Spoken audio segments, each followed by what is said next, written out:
You know those questions that just sort of stick in your brain? Oh, absolutely. The ones that wake you up at 2 in the morning. Right. The ones that hit you at 2 a.m. and completely refuse to let you go back to sleep. They feel like a loose thread on a sweater. You pull it just a little bit, and suddenly the whole thing starts to unravel. Exactly. And Yeah. usually, I mean, for me at least, that's something incredibly trivial. Like, did I actually lock the back door? Or maybe, why did I say that incredibly embarrassing thing to that girl in high school? Yeah, the classic late-night brain activity. But today, we are doing a deep dive into a source text that starts with a question that is decidedly not trivial. It's a question the author admits they just couldn't close. And the funny thing is, it wasn't even about quantum mechanics, at least not at first. No, it was about time, which is what makes this particular deep dive so fascinating. Yeah. We're looking at a stack of documents, but primarily a major piece of work titled One Invariant Structure. And it launches this really heavy-duty, rigorous critique of one of the most popular ideas in both modern physics and science fiction. The many worlds interpretation, Yes. the Yeah. multiverse, Yeah. parallel dimensions, this whole idea that you've probably seen in a dozen movies by now, the concept that every single time I make a choice, Like choosing between coffee or tea. right, coffee or tea, and supposedly the universe just literally splits in half and there is another me somewhere out there who drank the tea. Right, that's the pop culture version that we all know. And this source argues that while that idea is fantastic for movies, when you actually take the time to apply the rigorous standards of fundamental physics to it, it just entirely collapses. It just falls apart. It does. But, and this is the really key point we need to hit, it collapses because of how we fundamentally misunderstand time. So wait, our mission today is to basically dismantle the multiverse. We are going to try our best to dismantle it today, yes. Okay, I love it. But to do that, we really have to start exactly where the author started. Not with atoms or wave functions, but with this very stubborn fundamental question, which is, what kind of thing is time, such that movement within it is even conceivable? Wow, what kind of thing is time? I mean, that sounds like something you'd hear at 3 a.m. in a college philosophy dorm room, not necessarily in a high-level physics lab. It definitely has that vibe. But the author argues that everything in physics is actually secretly downstream of this exact question. See, we all have this default setting in our brain. Like a Newtonian intuition. Exactly. We have this deeply ingrained Newtonian intuition that treats time as a container. A container. Okay, let's unpack this for the listener. What exactly do you mean by a container? So imagine you're walking down a really long hallway. Okay. The past is just a room you've already walked out of. It's still there, physically behind you. It's just locked. You can't get back in. Right, the door is shut. And the future is another room down the hall that you just haven't entered yet. It's empty. It's waiting for you to walk in. Okay, I can picture that. And time travel, in this view, is basically just an engineering problem. It's figuring out how to build a door in the hallway to jump back to the previous room. I mean, that feels intuitively correct. That is exactly how I visualize my own life. Just a series of rooms I pass through one by one. It feels correct because we experience it sequentially, but physics knows it's fundamentally wrong. It's this container view, the idea that moments in time are sovereign locations. Sovereign location. Yeah, independent places that exist completely on their own. And the source argues that once you press this question about time seriously, once you force yourself to stop viewing time as a container, literally everything in physics changes, Including parallel universes. especially parallel universes. So the core argument we're getting into is that the many worlds interpretation, this idea of infinite branching realities, is actually just a symptom of us stubbornly clinging to this incorrect container view of time. Precisely. That is the mission of this deep dive. We are exploring the concept of one invariant structure. The source argues that many worlds isn't some profound scientific discovery. It's actually a metaphysical excess. Metaphysical excess. Right. It's what happens when you take the math. And the math is solid. We should clarify that. Sure. But you take that solid math and you add this massive layer of story to it. A story that violates the fundamental rules of how we actually determine what is real in physics. Metaphysical excess. That honestly sounds like a great name for a prog rock band. It really does. But it's a serious charge, right? We're saying these brilliant physicists aren't just interpreting data. We're saying they are basically telling ghost stories. In a way, yes. We're going to talk about the golden rule of physics today, which is invariance. And we're going to see exactly what happens to the multiverse when you apply that rule strictly. Okay, I am so ready for this. But before we get to the quantum stuff, we really have to deal with the coin float. Ah, the coin flip, yes.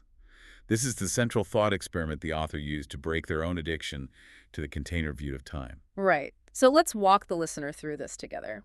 Imagine I have a coin. Okay, you have a coin, you flip it, it lands heads. You look at it, you see heads, and you remember it landing heads. Got it. Now, the thought experiment asks you to do this.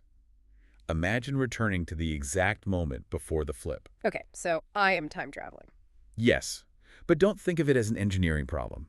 Don't worry about the flux capacitor or the time machine. Just think of it structurally.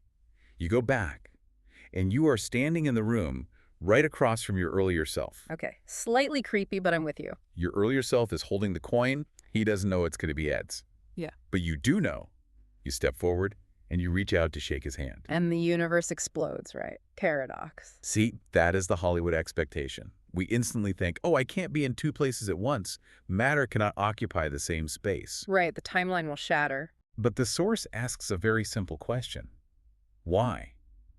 Why would there be an explosion? Because there are two of me. But are there?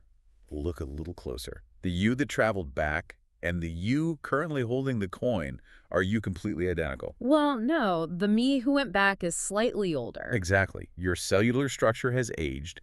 Your neural pathways are physically different because they now contain the memory of the coin flip. Your quantum states are different. You are literally two different physical bodies. So we're just two different people in a room. Your two world lines intersecting. The only reason it feels like a paradox is because you are thinking of that specific moment in time, the moment right before the flip, as a container that has a strict capacity limit. A one me allowed policy. Exactly. Yeah. But if time is not a container, if it's actually just a coordinate relation, then there is absolutely no collision. Wait, really? So the paradox only exists in my head because I'm using a bad metaphor for time? That's the argument. If reality is one continuous structure, like a solid block of geometry, then your world line simply looped back and crossed over itself. It's like taking a piece of string and tangling it into a knot.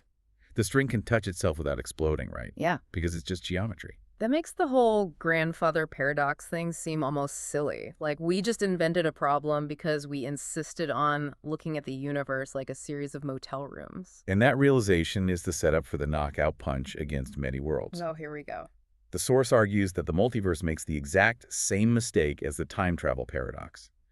It tries to take different descriptions of reality and it inflates them into multiple physical copies of reality. Okay, connect the dots for me here. How does this relate to the astronaut twins? Because that's the classic special relativity example, right? It is, yeah. The classic twin paradox. One twin stays on Earth, the other twin gets in a rocket, flies near the speed of light, and eventually comes back.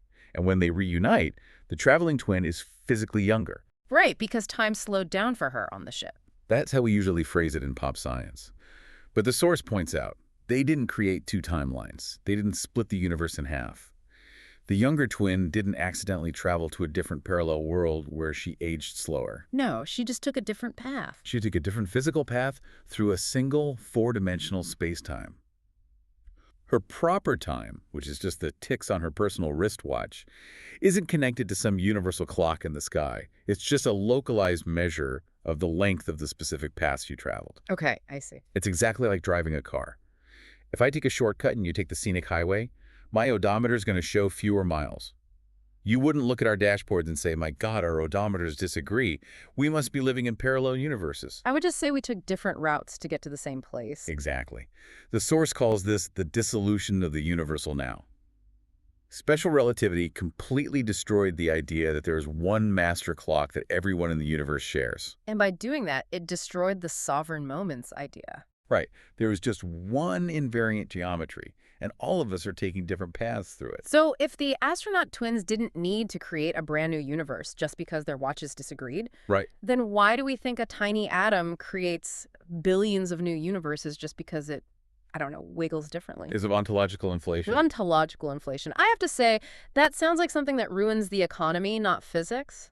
It's arguably much worse than economic inflation if you're a physicist. Huh. Ontology is just the philosophical study of what actually exists, what is real. Okay. And inflation is blowing it out of proportion. The source is arguing that the many worlds interpretation takes a simple mathematical variation and wildly inflates it into billions and billions of brand new physical solid universes. Let's make sure we define our target clearly here for the listener. What exactly is the many worlds position that we are analyzing and, frankly, attacking? The text is actually very fair and precise about this. It describes the standard MWI position like this. You have a quantum system, right? An atom, an electron, whatever. Okay. It interacts with its environment. Maybe it hits a measuring device in a lab. This interaction causes a process called decoherence. Decoherence. That's the mechanism that supposedly stops all that weird quantum fuzziness we hear about. Roughly speaking, yes. The math shows that the probability cloud splits into separate branches. And in the equations, these branches become orthogonal. Orthogonal. Meaning what exactly? It just means they are at right angles mathematically. They don't interact or interfere with each other anymore. They act completely independently from that point on. So if I measure an electron, and it can be spinning up or spinning down, the math physically splits into a spin-up mathematical branch and a spin-down mathematical branch. Correct. And let's be clear. That math is uncontroversial. Everyone, regardless of their interpretation, agrees those branches are there in the equation. Okay, so where's the problem? The problem is the inflation step. The many worlds proponent looks at that math and says, because these branches don't interfere with each other, they are separate physical worlds. And all of them are equally real. Equally real, meaning the universe where I decided to drink tea this morning is just as solid, just as physical as the one where I'm sitting here right now. Yes, that is their literal claim. Yeah. And the source says, stop right there. You just severely violated the golden rule of physics. The golden rule, which is invariance. Ontological commitment tracks invariance. That is the absolute standard of modern physics. Okay, ontological commitment tracks invariance. That is quite a mouthful. Let's break that down. It is a mouthful, but the underlying concept is actually incredibly beautiful. Think about it for a second.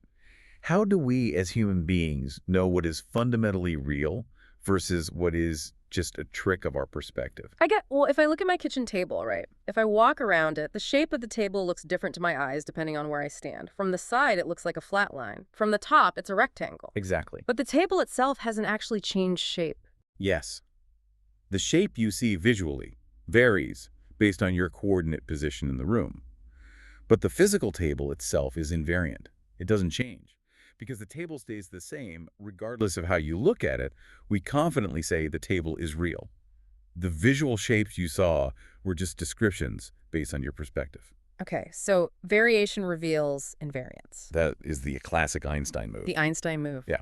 When Einstein figured out that different observers moving at different speeds would disagree on the length of objects and the passage of time, he didn't throw his hands up and say, well, everyone just has their own private universe. He didn't invent a multiverse. No. He asked the crucial question. What stays the same? And what was his answer? The space-time interval. He found a specific mathematical combination of space and time that yields the exact same number for every single observer in the universe, no matter how fast they're moving. Wow. That number is invariant. Therefore, Einstein concluded, space-time is the underlying reality. The individual measurements of time and length that the observers took were just tricks of perspective. Okay, I am totally with you. Invariance is the ultimate litmus test for reality. If a thing changes just because you squint at it differently, it's not fundamental. If it stays rock solid no matter what, it's real. Now, apply that rigorous standard to the multiverse. Oh, I see where this is going. The devastating critique laid out in this source is this. Branch structure is not invariant. Wait, the quantum branches actually change? They depend entirely on how you, the physicist, choose to model the system. They depend on something called the system-environment split. The split, meaning where you draw the arbitrary line between the atom you're studying and the lab you're sitting in. Exactly. But isn't that just a choice the scientist makes for convenience? Like, today I'm measuring this specific atom. It is a choice. But if you move that line even slightly in your equations, the mathematical branches change. The worlds change. They also depend on coarse graining. Coarse graining, meaning how blurry your view of the system is. Right, how much detail you choose to ignore. And they depend on space-time foliation, which is how you choose to mathematically slice time into moments. Hold on, so you're telling me that if I slice time slightly differently in my math, or if I just redefine what I'm calling the system, the parallel universes completely rearrange themselves? Completely. The number of worlds, what happens inside them, exactly where they divide, it all wildly shifts based on your descriptive mathematical choices. But if they are real worlds, if they're actual physical sovereign planet full of people, they shouldn't care how I write down my equations on a chalkboard. Bingo. That is the entire core argument right there. Real things do not change just because you changed your bookkeeping methods. Because quantum branches absolutely do change based on bookkeeping, they cannot possibly be sovereign worlds. They're just artifacts of the description. The source used an analogy in this section about time zones that I found incredibly helpful for visualizing this. The meridian analogy. Yes, it's brilliant. Think about how we divide the Earth. We use a meridian grid to carve the planet into 24 distinct time zones. Right. It's 5 p.m. where I am, but it's 6 p.m. one zone over. Does drawing those imaginary lines on a map suddenly create 24 physical Earths? No, obviously not. It's just one Earth, and we drew a helpful grid on it to organize ourselves. The source argues that the many worlds interpretation is exactly like looking at a map of time zones and screaming, "Look, 24 separate planets." Oh, man. Branch decompositions in quantum mechanics are just meridians. They are just a grid applied to one single invariant state.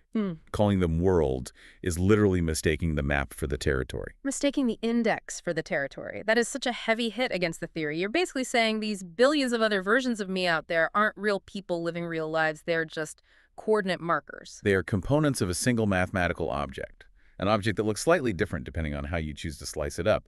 But fundamentally, there is only one object. Okay, but look, the physicists defending the multiverse are incredibly smart people. Extremely smart. They have to have a robust defense against this critique. They don't just roll over and give up the moment someone yells invariance at them. Oh, they certainly have defenses. And Section 3 of our source material is dedicated entirely to systematically dismantling those defenses. The biggest and most common one is the emergence defense. Right. This is the tables and hurricanes argument. Exactly. The MWI defender will come back and say, look, okay, fine, branches aren't fundamental. But a hurricane isn't fundamental either. A hurricane is just an emergent property of wind and temperature. It has fuzzy boundaries. It depends entirely on how you define wind speed and barometric pressure. Which is true. Right. And they say, but hurricanes are definitely real. If a hurricane hits your house and tears the roof off, it's real. So why can't parallel worlds be real emergent structures exactly like hurricanes? I mean, that sounds perfectly reasonable to me. We accept emergent things as real all the time in daily life. It sounds incredibly reasonable. Until you realize it misses a critical foundational distinction. The source argues it all comes back to stability. How so? What kind of stability? A table, or a hurricane, is stable under the theory's natural transformations, meaning if I rotate my coordinate system, the hurricane is still there. If I describe the table in French or English or binary code, the physical table is still there. Okay, sure. But quantum branches fail this test completely. They are only stable within a very specific modeling context.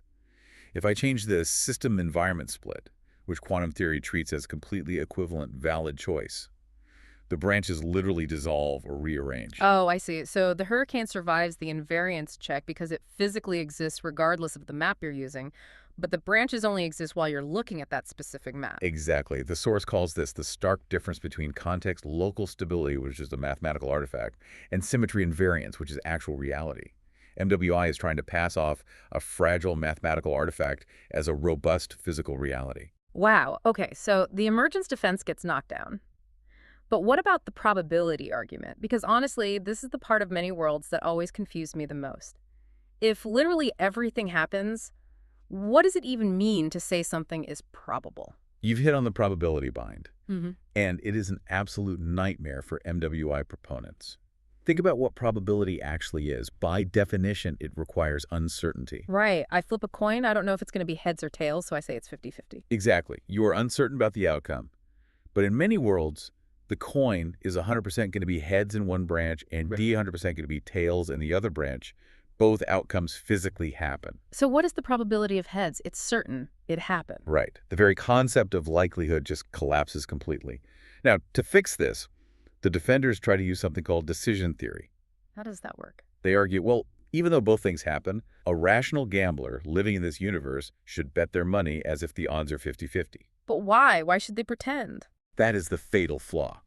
To make the argument that you should bet 50-50, you fundamentally have to be able to count the possible outcomes. You have to say, there are two distinct worlds here, one heads, one tails. But we just spent the last 20 minutes establishing that you absolutely cannot count the worlds because the branches constantly shift based on your math. Exactly. It is entirely circular reasoning. You can't decide how to rationally bet unless you can definitively count the outcomes. But you cannot count the outcomes. You can't individuate the branches without assuming the very branching reality you are trying to prove in the first place. That's wild. The source calls this the circularity of decision theory. Yes, you can't derive the probability rule without sneaking the answer in the back door first. It's like trying to count clouds in the sky. Where does one cloud end and the other begin? If you bet your life savings on cloud number 4, you're going to lose your money because cloud 4 might suddenly become 2 clouds or half a cloud, just depending on how the wind blows. That is a fantastic analogy. Yeah. And honestly, it leads directly into what I think is the weirdest part of the MWI problem. It's an ethical issue called the aggregation problem. The aggregation problem. Wait, we're doing quantum ethics now. We have to. Hmm. If MWI is real, the question you ask yourself when you make a choice is no longer, what will happen to me? What is it then? The question becomes, how much should I care about my millions of future clones? Oh, God. That's terrifying. It becomes a pure ethical aggregation problem. Let's say I offer you a game of quantum Russian roulette. In 5 out of 6 parallel worlds, you win $10 million. In one world, you die instantly. Do you pull the trigger? I mean, if I only care about the versions of me that survive and get rich. But you are also the you that gets a bullet to the head. MWI forces you to somehow aggregate and weigh the valid experiences of all your subsequent successors. But again, you can't aggregate their suffering or joy if you can't mathematically count them. The whole framework is a mess. It really seems like every single time MWI tries to stand up and defend itself, this fundamental lack of an invariant structure just brutally kicks the legs right out from under it. And that perfectly sets up the final fatal blow in the text argument. It's called the space-time dilemma. The text called it a trilemma at one point, right? Yes, a trilemma regarding geometry. Let's break it down into 2 main horns for simplicity. MWI needs its worlds to be real places. Right. They have to be physical universes where things happen. So if they are real places, are those universes made of space-time, like actual geometric space-time? I would assume so. You can't have a universe without space. Okay, so here's the dilemma. Horn 1. Is space-time fundamental? Meaning, is it the absolute bedrock layer of physical reality? Let's say yes for a second. If yes, then MWI is committing a massive category error. A category error? Yes, because quantum branches are just algebra. They are literal components in an abstract vector space called a Hilbert space. You cannot just magically wave a wand and turn algebra into physical geometry. Just because 2 numbers in an equation are orthogonal doesn't mean they suddenly inflate into 2 completely separate physical universes with gravity and light and planets. It's like trying to build a physical house out of calculus equations. You can't park your car inside a math problem. Exactly, you can't live in a vector space. But what if the many worlds defender takes horn 2?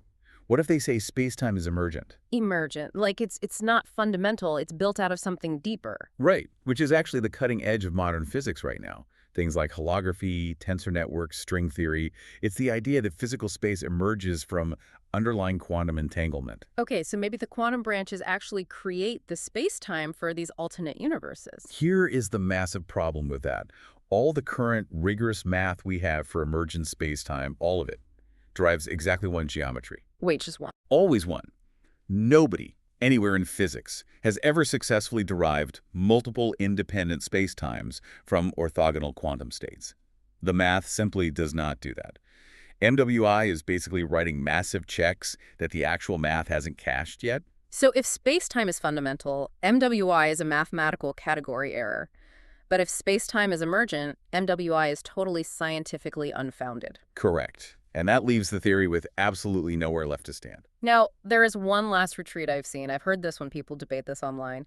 The framing defense. Oh, yes. The defender gets cornered and they just say, well, invariance is just your framing. You're arbitrarily imposing your strict philosophical rules on my perfectly good theory. The ultimate relativistic retreat. That's just your opinion, man. Basically, how does the source handle that? The source destroys this defense in a really clever foundational way. It points out that the very concept of framing relies entirely on shared structure. think back to relativity. You can have your frame of reference, and I can have my frame of reference. We might disagree on the length of a spaceship, but we can only have a rational conversation about it because we share the underlying invariant interval. The interval grounds us both. Okay. If you try to deny invariant structure... Then you literally can't do physics anymore. Exactly. If your defense is invariance is just a framing, you are denying the very bedrock that allows reference frames to exist in the first place. You are aggressively sawing off the branch you are sitting on. The source says that if you deny invariant structure, you aren't doing science anymore. You're just trapped in a private dream world. Wow. Okay, so we have totally stripped away the parallel worlds. We've mathematically stripped away the branches. We've exposed the container view of time as a massive fallacy. We have. So what is actually left? When the dust settles, what does the universe look like? This brings us to section 4. What actually exists? The text uses the phrase closed totality. Yes. The universe is a closed totality, a closed structure. There is no concept of outside the universe. It's like asking what's north of the North Pole. It's just a meaningless sentence. Exactly. And the logic is airtight. Hmm. If these hypothetical other worlds are truly equally real, they have to be interacting with the same underlying physical fabric. And if they are part of the exact same causal fabric. Then they literally aren't separate worlds. They are just complex differentiations of one single world. So instead of a billion parallel Earths, we just have one Earth that is incredibly mathematically complex. One invariant structure. That is the exact phrase the author keeps hammering home. What survives this critique? Unitary evolution survives. Decoherence survives. The universal wave function survives. Okay, so the core quantum math is totally fine. The math is fine. Reality is just one universal quantum state that evolves and differentiates internally over time. It has immense texture and complexity, but it never, ever splits into separate realities. There was a concept in the section that actually gave me a bit of a chill. The source used the word foreclosure. Yes, the author is very honest about the heavy philosophical price you pay for adopting this view.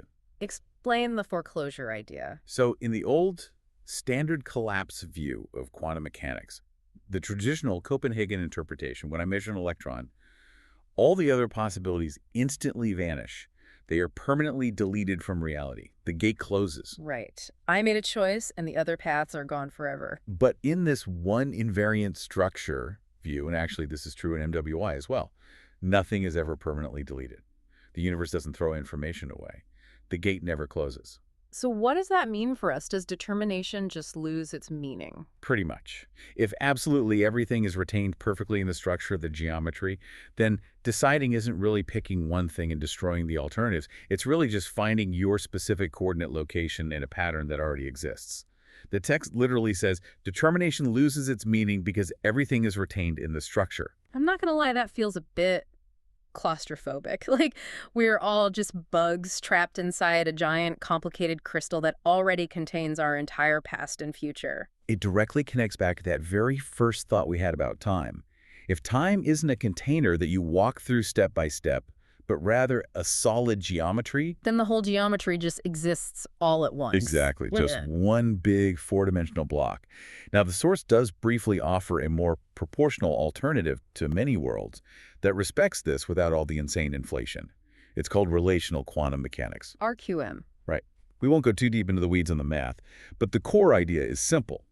Quantum states aren't some God's eye inventory of the whole universe. They aren't absolute truth. No, they're just relational descriptions between two interacting systems. Oh, kind of like the astronaut twins again. Exactly like relativity.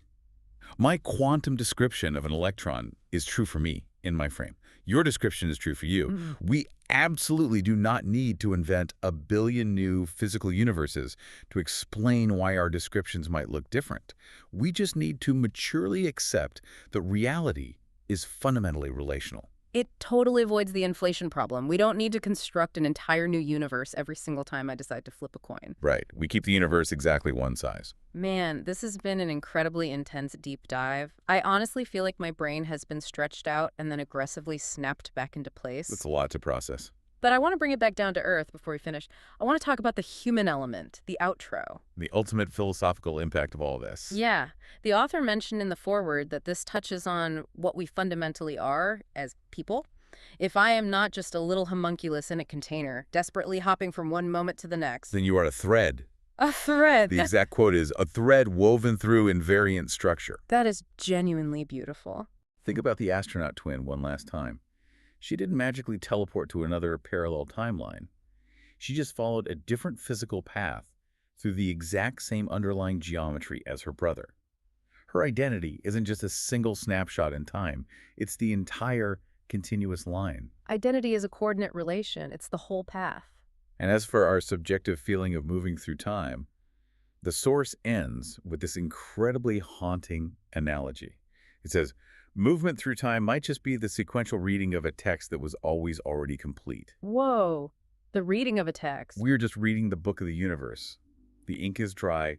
The book itself doesn't fundamentally change. We're just subjectively turning the pages. So if you're listening to this and you've always loved the idea of the multiverse, I think we have to summarize the core mission of this deep dive very clearly.